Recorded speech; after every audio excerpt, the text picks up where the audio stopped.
What's up, ladies and gentlemen? Welcome back to the WrestlePlug podcast YouTube channel, depending on obviously whether you're listening or watching, but thank you for joining us, and don't forget, you can contact us via @WrestlePlug across all social media brands. It's time to talk Outcast Pro Wrestling, because last night they had a show at the Ventnor Winter Gardens and of course the Isle of Wight. And I have strong opinions, as always, critiques of that kind of fashion. Now, this isn't one of my everything's positive and everything's joyful in the world, because frankly, I think that insults the wrestlers' intelligence, and I think that insults the fans' intelligence too.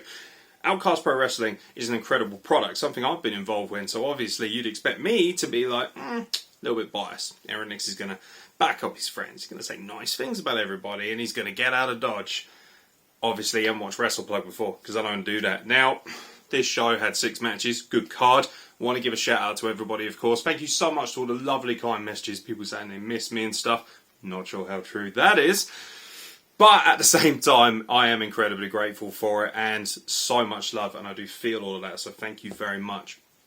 And when I got home from my show, I decided to watch this show on Twitch. Overall, have to say, really enjoyed the show. But there is always things to improve, there's always ways to evolve, and these are just my opinions. So before you think, oh, that fucking Egyptian duffer shit, I've got to shit in his face. I mean, you can try, but ultimately just remember it is one man's opinion, so it should be taken with a pinch of salt, regardless of whether you see a lot of factual basis in them or not. So let's start with the opening match, which of course was the big grudge match, Rudy Root versus Jackson Aeron. So the whole stipulation is that if Jackson Aeron wins, he becomes the brand new GM of the company. That's fine. And Cliff Foster steps down, who I know hasn't been around, the amazing Cliff Foster, Cliff Parker, whatever he's bloody calling himself these days. Mr. WRWR Pod. Okay, cool. He wasn't there. That kind of devalues the stipulation for me. However, the big thing for me, and the reason why I was so excited about this match, is because these guys have built a great rivalry. Rudy Root and Jackson Aeron is a long-term storytelling process. And that's kind of where my critiques of the match will lie. Because in terms of wrestling, this is by far and away the best match on the card. I don't think that's unfair to say. I think the quality of the wrestling, I think the smoothness of the spots, the technical prowess that both men have, is off the charts. We know this. Rudy Root and Jackson Aeron are 2 of the best wrestlers in the country. However, it's not just about being a good wrestler, it's about being a good storyteller. Now, I would say that Jackson Aeron is very strong in that department. Rudy Root, with all due respect, buddy, comes and goes in that regard. And I feel like he could tighten up certain things, charisma-wise and that. And that's just the critique, and I know that he has the ability to do so. This match starts with technical wrestling, collar and elbow tie-up, stuff like that. For me, that immediately took me out of it a little bit. And it's just my opinion, but I'm thinking, here's a man in Jackson Aeron who kicked the shit out of you, demeaned you, embarrassed you, took everything from you. He injured you, he assaulted you, he attacked you. So your inclination is to go for the collar and elbow tie-up after all this time, especially when there's so much on the line, and you've got the devilishly handsome Drew Wilson, who is of course Jackson Aeron's security at ringside. I don't like that.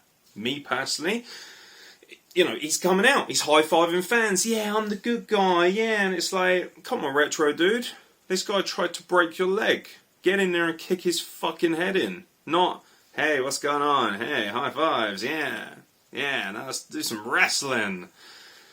Not my cup of tea.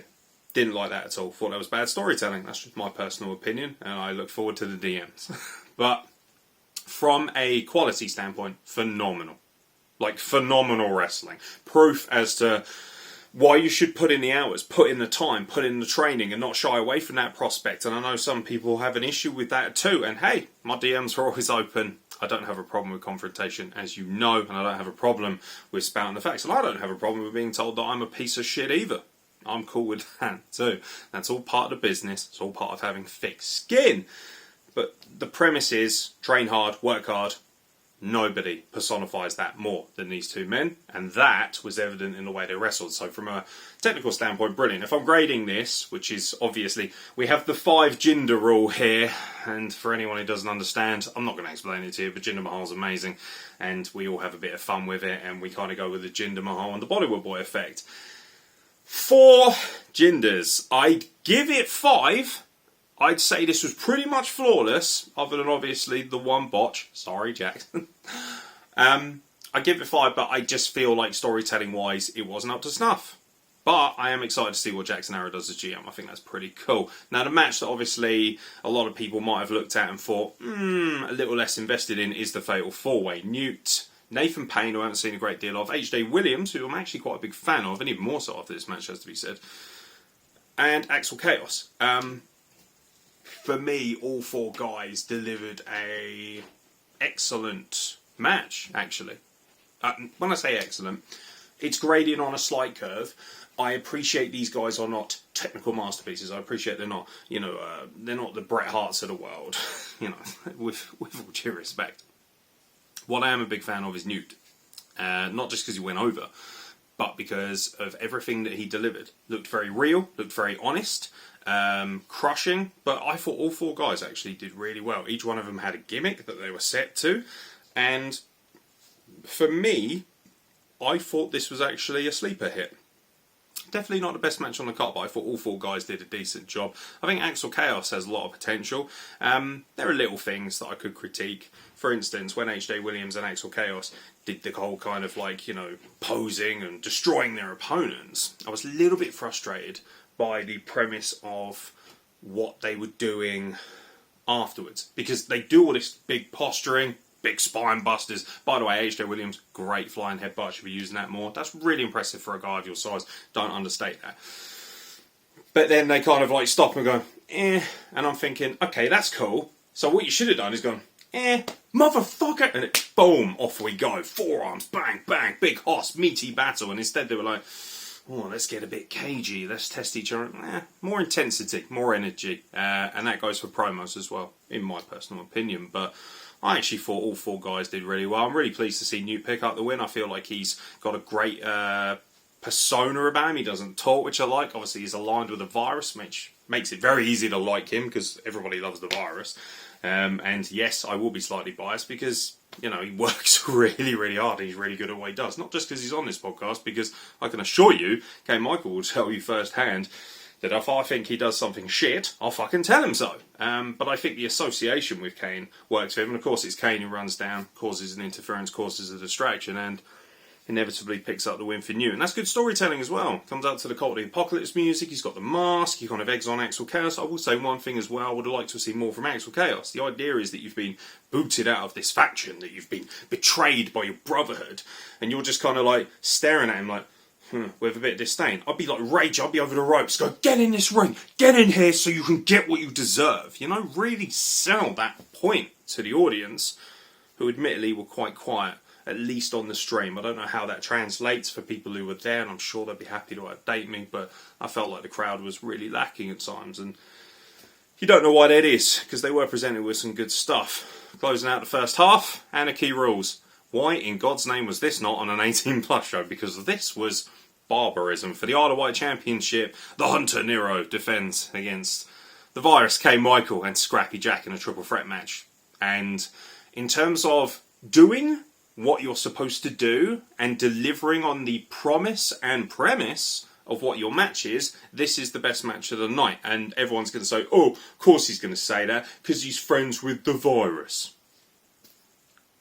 Sue me for having friends who have high quality and, high excellence and high standards in our business. I'm not going to apologise for that. But I also spout the truth. All 3 men went out there and just beat the everlasting shit out of each other. Now, it has to be said, I've spoken to people who are at the show, and they said that they weren't enamoured with this match.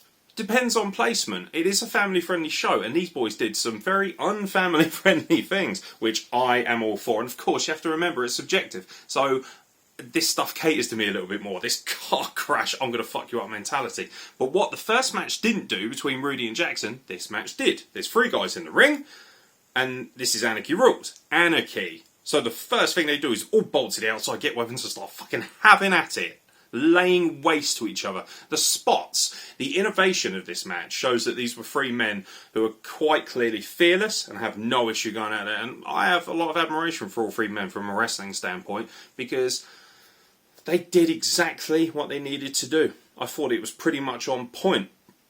Hypercritical, maybe a little bit too long when they were tied up to the ropes. However, getting out of it, brilliant. I love the psychological aspect because you're thinking, here comes Newt, he gives the virus the scissors, he cuts himself free, he then gets caught by Scrappy Jack, he looks like he's about to tap out, and there's that brilliant moment where Nero is like, give me the scissors, this is self-preservation time, because if you don't, you're going to lose the belt for the both of us. At least if I'm free, I can stop him, and then we can find a way to settle our differences in a way. And it was really good psychological storytelling, which for me was lacking a little bit in a lot of the matches.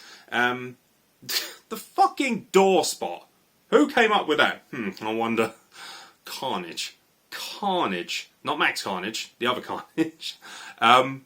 I loved it. The spear through the ironing board. Thanks a lot. Now I can't use the spear anymore because you've nullified it. Also, mate, shout out to Nero, who just keeps taking spears and just keeps coming back. Love the finish. The Phoenix Splash was on point. I was like, oh my god. I love Phoenix Splashes. Like, I just look at that and think, I'm never going to do that. I'm never going to be able to do that. But to see it done with that kind of execution, and I've seen him hit a 450 as well before.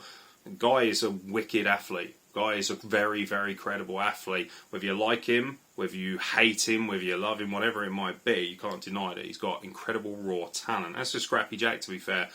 I mean, you got balls alone taking a PUP, pain, uncertainty, and panic on Lego. Nah, you're right. To be honest, I think in the moment the adrenaline would get me through it, but that's definitely a decision that I would regret after the fact. But I love this. Car crash, anarchy rules. Just every one of these matches delivers. Nero versus the Virus in the nightclub. I can't remember. I think it might have been Christmas Carnage. That was just fucking awesome. Like, really good. It's a real good palate cleanser as well, because everything else is kind of more honest in-ring stuff. So this kind of takes... And also, you're amped up, you're ready to go. It's in the perfect spot as well. You're in the match of the night spot, and of course, for my money, delivered as match of the night, at least in my opinion. I know a lot of people have spoken to me and said, Rudy Root and Jackson Arrow by Country Mile. That's cool too. There's not a problem with that. It's just for my taste, this delivered more on what it was supposed to be. Intermission. We come back from the intermission. I'm excited because it's two of my favourite people on earth. Simple as that. And you're going to think again, he's going to be biased here. Lunatrix defending the Outcast Pro Women's Championship, Outcast Pro Wrestling Women's Championship, against the firecracker, the incredible Darcy Stone, who is an amazing mainland talent. My love and passion for these two women and what they do for our business, not just as friends, but genuinely people who have made not only my life better, but our business better. And they make everything around this business better. I just think they bring so much passion and so much fun to what we do, and they make it a better place. You look forward to being in a locker room with people of this quality. Never mind the fact that they're very, very talented wrestlers. However, I didn't think this was that good. And that breaks my heart to say that. But as their friends and as a fellow colleague in the business, I feel like I would be doing them a massive disservice by sugarcoating things. I thought it was okay. Some very botchy moments, which is fine. It happens, whatever. And that's not down to the fact that they're not talented, because I know they are, because I've seen them have world-class matches. Darcy Stone had one of the best matches I've ever had the privilege of recording against Mia Cortez. A genuine, certifiable classic. And I've seen Lunatrix have amazing matches with a multitude of opponents, including the aforementioned Virus. Okay, Michael. It kind of broke my heart a little bit. This was the match that I wanted to steal the show, and it didn't. And not for a lack of trying either, I have to say. The women worked incredibly hard. That being said, still great positives from this. The spot with the referee was brilliant. Well done. Big shout out to Damien. I thought that was really good fun and really well laid out. There was a nice level of comedy. It was face versus face, and they worked around that well. I thought actually, psychologically, they told a great story, and the crowd just didn't seem into it that much, which I thought was a real shame. I have to say, I have only watched it on the stream, so I don't know. It's much more difficult for me to gauge a response when I'm not there. But yeah, no, it's one of those things where it wasn't horrible, but I know for a fact that if they ran it back 9 times out of 10, they'd probably have a 4 to 4.5 star classic, because they're that good. And it would be nice to maybe see them run it back and have another opportunity, because, shit happens in this sport. It does. It happens frequently. And before anyone says anything, Trust me, I know. I've had some fucking awful matches. I absolutely have. And hell, you can see them on this channel as well. But Lunatrix retains, which is understandable. I get that. That's not a problem. Just a shame. It just needed to be tightened up and a little bit more crisp. However, great to see both women working against it. It's a learning experience as well. And I think that's really awesome. So, say what you must, but that's my genuine, honest opinion on it. I'll tell you what did surprise me. Victor Logan versus Izzy Adams. It was a shame the tag team title match couldn't go ahead. It was initially meant to, of course, be Alex Kent and Victor Logan, the Chad. Okay. Against Dude Riot and Izzy Adams, the Outcast kid, through injuries and whatnot, especially Alex Kent, who looked like he was hobbling around. Get well soon, brother. Never like to see anyone injured and not being able to work and achieve their dreams.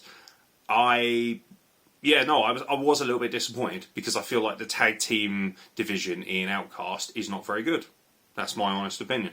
I don't think it's very good. I don't think there's been much of a push to bring in that many good tag teams either. But I also appreciate that this is not your average mainland independent promotion. This is a high quality independent promotion, but it is kind of isolated being on an island. It's difficult to bring in mainland talents, and it's not like there's a plethora of Proud and Powerful-esque tag teams or Uzos just charging around on the island minding their own business. So it turns into a singles match. Izzy Adams has never won a match in Outcast, and I kind of like the gimmick. Because he's good enough to win a match, obviously. He's a very talented kid. He's got a good look. His ring gear could do with being maybe a little bit more tightened up. But I quite like the sort of scrappy MMA-esque mentality. He comes across as like the likeable street fighter. The lovable street fighter. And Victor Logan did an amazing job of getting heat on this guy.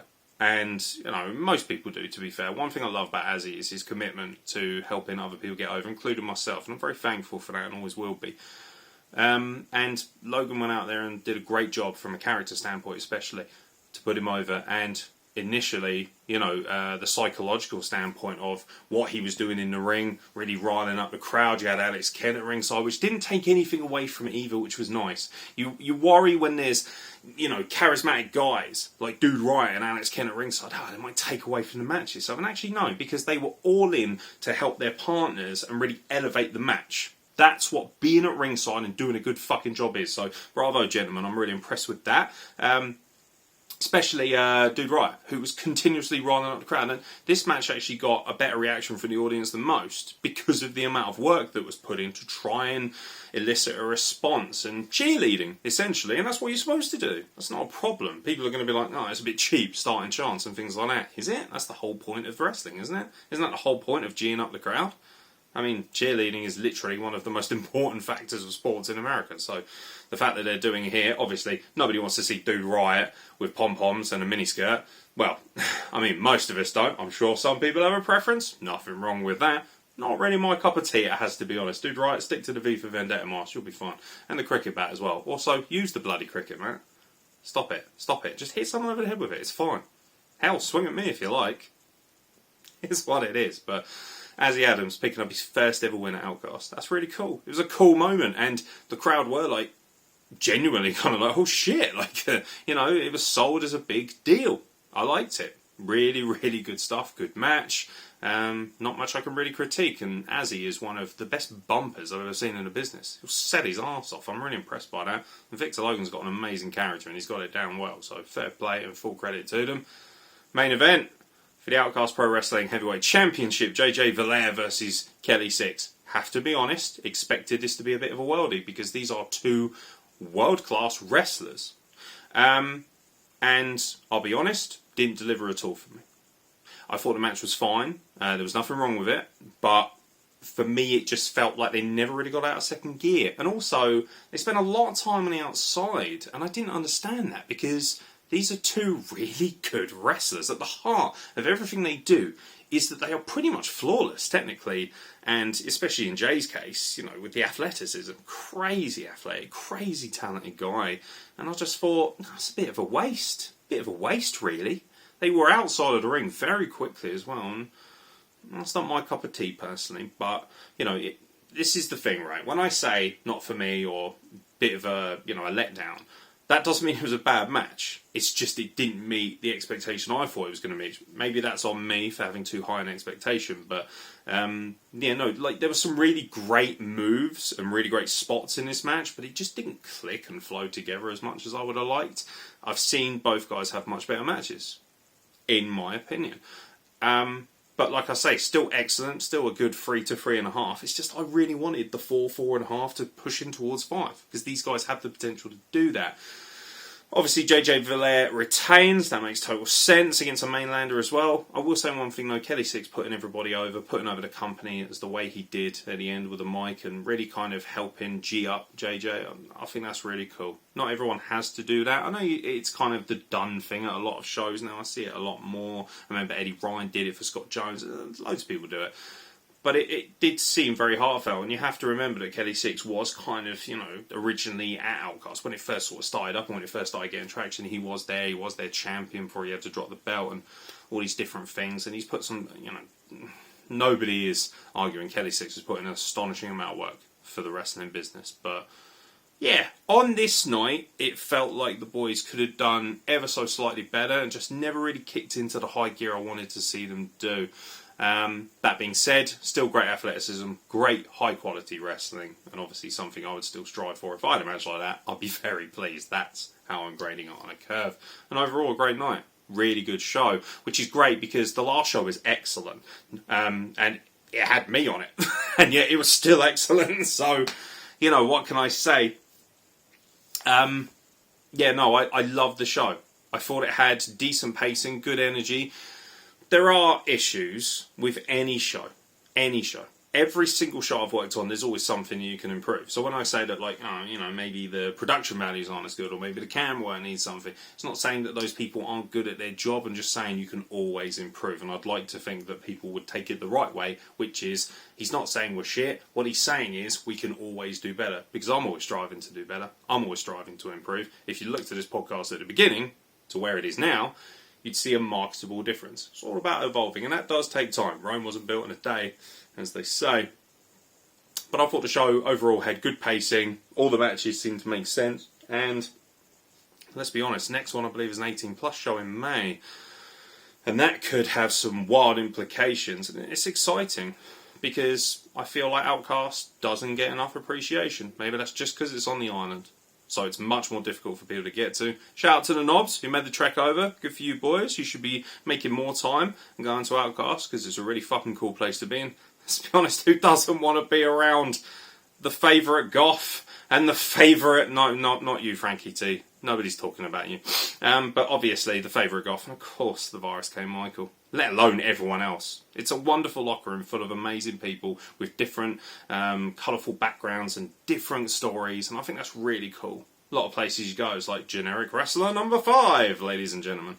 You're not going to get that Outcast. It's a very colourful, very unique environment, and overall it's an incredible family affair. And hey, sometimes you want to murder your family, but the bottom line is they are still family. So credit to you guys. I thought it was a great show. I really did. Plenty of things to comb through, plenty of things to be critical about, but even more things to be happy about and excited about. Good stuff, great wrestling. Don't forget, ladies and gentlemen, plenty of content coming from the WrestleBlog. Watch-alongs with the Virus K. Michael, watch-alongs with Carl Wilkinson as well. Watch-alongs with everybody. You get a watch-along, you get a watch-along. Did you do something shit with barbed wire? You'll get a watch-along.